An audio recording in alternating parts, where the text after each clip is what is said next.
დღეს ჩვენ ტელევიზიაში მასპინძლობდით მოსწავლეებს, რომლებიც არიან დაინტერესებული პროფესია ჟურნალისტიკით. ჩვენ საშუალება მივეცით დღეს, რომ თავიანთი ვიზიტი თვითონ მოამზადონ ტელევიზიაში და გააკეთონ სიუჟეტი, უსურვებ წარმატებებს. ითვლება, რომ შენმა გაშუქებულმა განათლებისა და მეცნიერების სამინისტროს პროგრამის პროფორიენტაციის და კარიერის დაგეგმვის ფარგლებში 24 ნოემბერს ჟურნალისტიკით დაინტერესებული მოსწავლეები სხვადასხვა სკოლებიდან ეწვივნენ სამაუწყებლო კომპანია ბოლნოს, რათა ადგილზე გასცნობოდნენ პროფესიას და მიიღოთ მასთვის სასურველ კითხვებზე ამომწურავი პასუხები.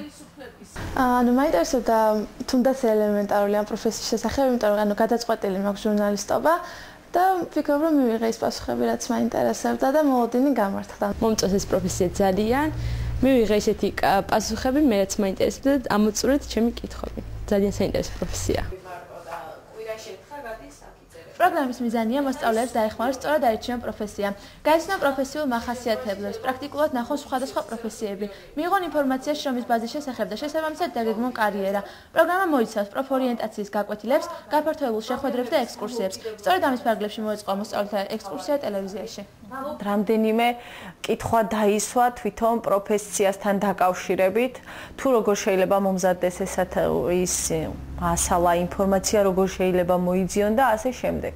მთავარი რჩევა, რაც მე მათ მივეცი იყო ის, რომ ჩემი შეხედულება ეს, რომ იყვნენ თავდაჯერებულები, მოტივირებული, მიზანსწრაფულები და რაც მთავარია, იყვნენ გამბედავები. ძალიან საინტერესო იყო აქ მოსვლა, თქვენი გაცნობაც ძალიან სასიამოვნო იყო და ვფიქრობ, რომ ძალიან ბევრი გამოცდილებაც შევიძინე მომავალშიც გამომადგება აი ეს გაცნობა ყველაფრის, რაც გავიქე. ჟურნალისტიკით დაინტერესებული მოსწავლეებისათვის დეკემბერში იგეგმება გაფართოებული შეხვედრა. რაიონში მოქმედ ყველა ჟურნალისტთან.